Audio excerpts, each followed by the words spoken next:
Hello, welcome to a new mini vlog. গোপুসোনা আজকে সকাল সকাল স্নান করে একদম রেডি হয়ে গেছে। আর এখানে দেখো আমার মাও রেডি হয়ে গেছে, কারণ আমরা এখন যাচ্ছি মামার বাড়ি। আমি আর মাই যাব আজকে মামার বাড়ি আমার দাদুকে দেখতে। তাই ভাইয়ের আর বাপির জন্য খাবার তৈরি করে রেখে আমরা এখন বেরিয়ে পড়লাম। ট্রেনের টিকিট দেখে কি তোমরা কেউ গেস করতে পারছো আমার মামার বাড়ি কোথায়? যাকগে, আমরা বলতে বলতে শেওড়াফুলি চলেও এসেছি। এবার এখান থেকে ট্রেন ধরতে হবে। রোদেতে অবস্থা একদম কাহিল হয়ে গেছে। মামা বাড়ি আসার সব থেকে মেন আকর্ষণ হচ্ছে আমার দিদার হাতের রান্না। এত সুন্দর রান্না করে, রাস্তা দিয়ে আস্তে আস্তেই গন্ধ পেয়ে গেছি। এখানে কি করছে তোমরা যদি কেউ দেখে বুঝতে পারো আমাকে কমেন্ট করে জানিও।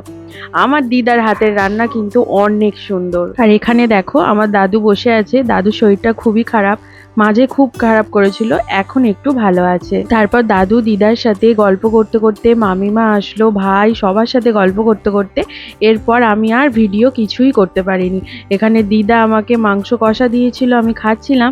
দেন বাড়ি এসে মা আমাকে এটা বানিয়ে দিয়েছিল। এরপর আর কোনো ভিডিও শ্যুট করিনি, এইটুকুই। টাটা।